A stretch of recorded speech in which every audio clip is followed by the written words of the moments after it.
I want you to think about when you first became aware, self-aware this morning. Probably for many of you looking in the mirror, brushing your teeth, you started to think about who am I and how am I going to show up today? Who am I going to be today? As I interact with other people, I wonder what impact I'll have on them.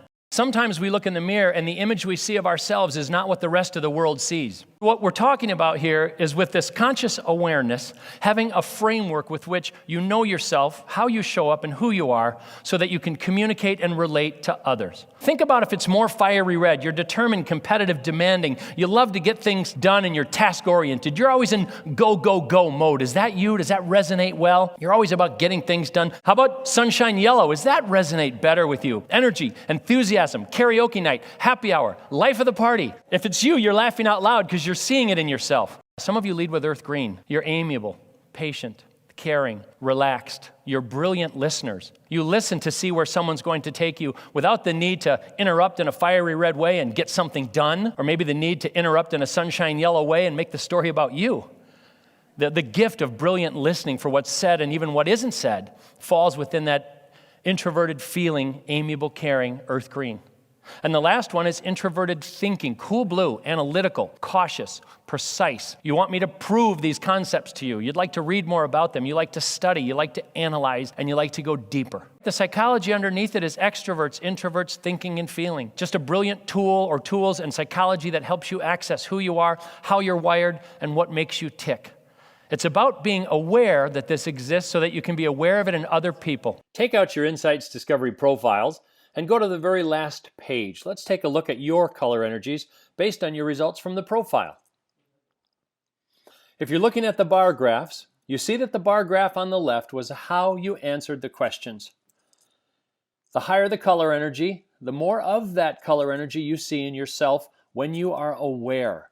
The left-hand graph represents conscious persona, what you look like to others and how you show up when you are aware of your behavior.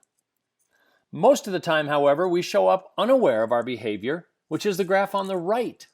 For some of you, those graphs are similar between right and left, and for some of you, the graph on the right might be different or even show a different leading color energy. If you look at the preference flow, which is the graph in the middle, that represents how we modify the color energies to bring a better version of ourselves to whatever it is we're doing.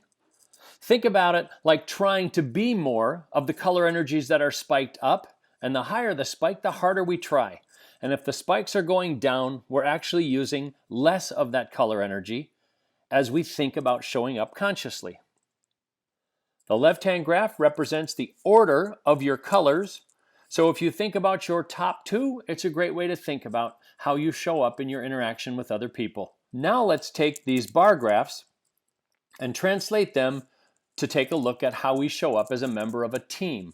For that, we use the Insights Team Wheel, which is the page in front of your bar graphs.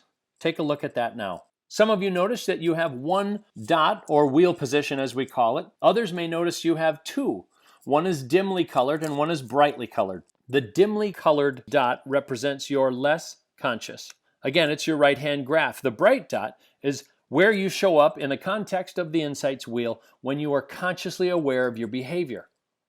If you have what appears to be one dot, your dots are on top of each other. Everyone has two. The power of the wheel, the Insights Wheel, is to recognize your relationship to members of a team. If you've been through a team program, hopefully you have a copy of the Team Wheel and can see who is like you because they're near you in the wheel and who is opposite of you. Using the Insights Team Wheel and your knowledge of your conscious and less conscious bar graphs gives you a very good idea about how you show up when you're aware of your behavior and starts to help you understand what you're like when you are unaware of your behavior as well. Now let's take a look at how to recognize color energies in other people. I'll let you read this slide because this is going to happen as soon as we go to lunch. You're going to look at each other and you're going to see behaviors. Just read it for yourselves. I know it's crazy, right? But it's true. You do one of these things, don't you? And one of these things that other people does makes you crazy. They're probably your opposite type. Isn't it funny how we do it? I should probably have one more up there for the person who leans in, pretending to hit the open door button, but really hits the closed door.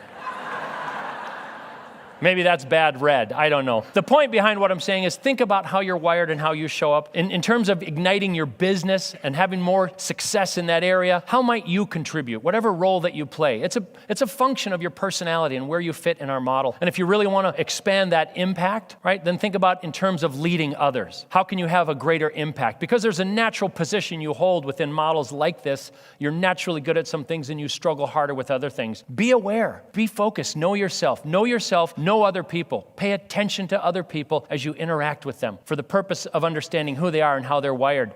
Take action so that you can move forward, but recognize that when you're having trouble with someone else, here's a quote from Jung again, everything that irritates us about others can lead us to a deeper understanding in ourselves. If you're irritated by something someone else is doing, pause and reflect on why. All right, ask the question like Reese was saying, why? Why is this happening? What's going on? Because very likely it's more about you than about someone else. And wrapping up for you, pay attention. Be aware. Use your conscious brain to see who people really are. If you wonder what it feels like, pay attention to your blinking right now for just a second. Notice you're blinking? You're doing it. You're self-aware. It's that easy. Now, tomorrow morning when you're brushing your teeth and looking in the mirror, I hope you have a little moment of self-awareness again. I don't want you to think of me, but think about blinking. Look in the mirror and say, wow, I'm aware. I'm going to go be aware of everybody that I meet today. That's the plan. Focus on others. Know your unique personality style. Use whatever model helps you make sense of you in relationship to others, but notice the otherness of the other. Everyone in here is unique from everyone else. Everyone brings a gift. Everyone brings a unique personality, and they're dying for you to notice it. Just like you are dying to be communicated with in your preferred style, so is everybody else. Give them that gift, take action, and make a difference. Thank you very much.